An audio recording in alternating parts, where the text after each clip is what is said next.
Hello and welcome to Lab 5 of our Talk IT tutorial.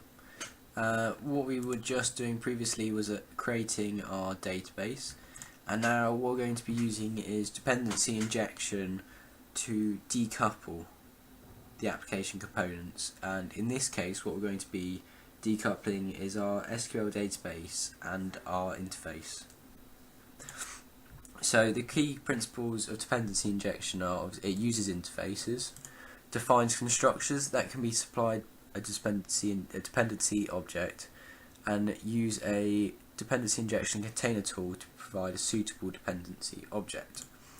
Now there's many containers out there, but for this one we're going to use Ninject. So firstly, download from this URL here. So I'll just quickly show you what that's like. There we go. So just download from here. Really simple and easy to do. Download it here. .NET 4.5 there. Okay. I've obviously already downloaded this, but you download it, unzip it, and then what we're going to be doing is actually adding a reference to it in our project here. So Films Are Us Online, reference here, add reference. Now assembly solution com and browse, and I've already done it. I've already browsed and found it, so luckily I only need just to check it. But if you do need to find it, it's browse, search for it, click Ninject.dynamic link library here, and then OK. And then if I go to that, you can see it there in the references. Going back here, so we've now added that. Our controller class needs a repository object. Dependency injection offers a better solution, and by this we're going to create our controller factory, and for this we're going to call it Ninject controller factory, and we're going to create it in a folder that we're going to call plumbing. So if I just do that, so in Films Are Us Online, I'm going to go, there's quite a lot there, isn't there? Add new folder, and I'm going to call this plumbing, like so. And we're going to add our new controller, and that should be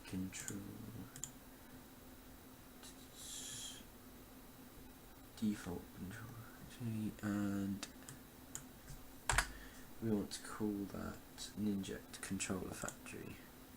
I'm actually going to cancel that. I'm going to go add class Ninject controller factory, like so. I'm going to add that, and then I'm just going to copy and paste this straight from my previous application that I've made. So running you through it. So kernel, standard kernel, Films Are Us services. And as you can see, I should have mentioned this, we've got our references up here to our Ninject and our repositories here. So what this is going to do is find out the controller type here, and then through our services we have our load here, our load method. So our construction string for the SQL database, which is found out here using configuration manager, going to the connection string Films Are Us database, and it's going to bind the interface we made with the SQL Films repository using that construction connection string here, like so. And now there was an issue with this, that sometimes it might give you a little issue saying that it might not be able to find Films Are Us database. Now the way to get around this is to open up your web.config and find your connection strings. So you can see one here, default connection string data source, like so, and the way to get around that is to enter it in. Okay, that's fine. And we need to tell ASP.NET MVC to actually use this controller factory that we've just created. So to do this, we're going to open up global.assets.cs and modify our application start like so. If I just go into that then. Oh. So global.assets.cs, and what we're going to do is just add to that. I'm just going to copy and paste this into there. So we're telling it to build using the Ninject controller factory. How have I spelt it? Ninject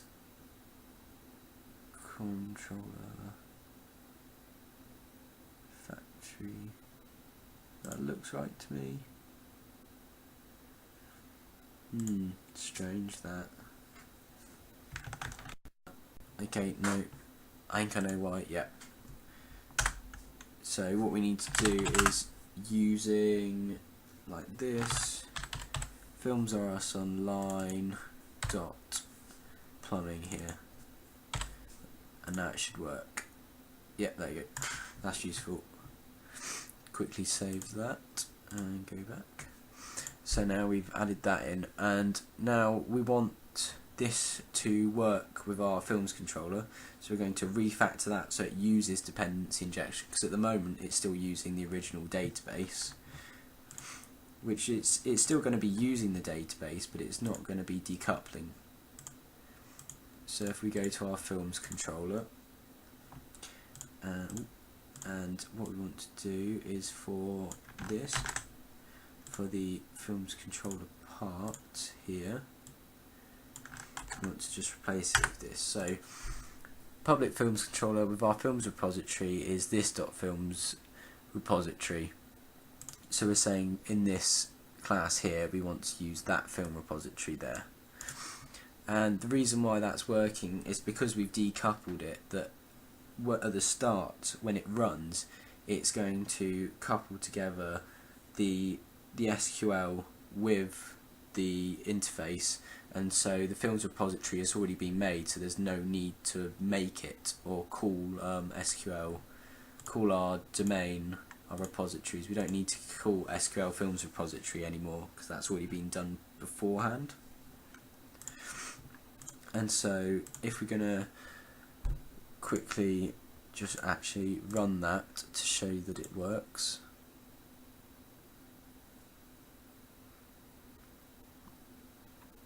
And there you go. That was the problem I was talking about earlier. So if you go into web.config here, there's your default connection to a local database, ASP.NET, films are us online. Okay, I'm just going to quickly stop. I'm going to quickly just copy it from my one, so that it's good, because now you can see where it's going to take me some time just to quickly find it, or I would hope. Okay, so now I've got our connection string there, just make it look a little bit nicer. So films are us database, there's the connection string to my SQL Express server there, database films are us, system.data.sql client. And so now we've sorted that out, I'm just going to quickly save it and run it, and hopefully it works this time. Be disappointed if it didn't. And there you go. So as you can see, it's the exact same as last time with the same movies, but this time we've obviously decoupled it using dependency injection. And so in the next tutorial we're going to be unit testing the application, but only very simply by creating a unit test and then making sure that the views exist for which we're making. Anyway, I hope you continue on to Lab 6, and thank you for watching.